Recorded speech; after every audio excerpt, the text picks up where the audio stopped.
the Congresswoman. Oh, should we be standing while you Would speak? you like me to say something now, Jack, or you want? Yeah. Yes, Mom can go ahead so she can eat. Go ahead. Well, hello everyone. Hello. I am delighted and honored to be here this afternoon, and I know you all are too, because something positive and wonderful has happened Amen. in our community. Yes. And oftentimes we are gathered when very unfortunate things happen, and so when we have success that we can be proud of, we gather, and I'm pleased to be a part of it. Let me just say that I just told Jeffrey Jr., when did you decide? You surprised me. I didn't know. And, he just told me in very clear and plain language, I decided at some point that I had to pursue a different career when I retired from football. As simple as that. And he said he had the encouragement of his mentor, Officer Brown.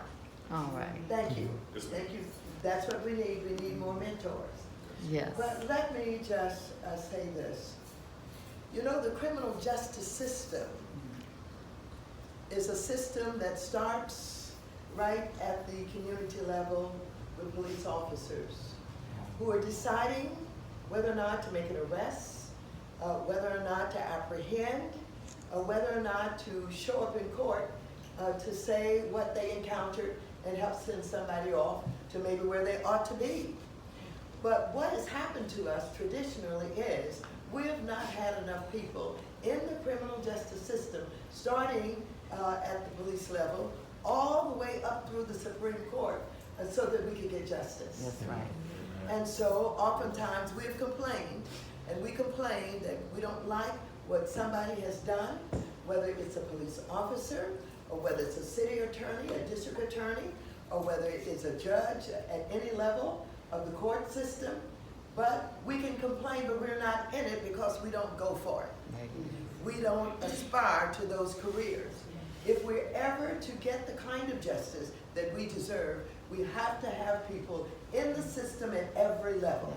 And so I'm very pleased that Jeffrey Jr. chose this career, because I know, you know, coming from where he comes from, with the father and mom that he's got, that he's going to be a good officer. That's right. All right, amen. A good officer.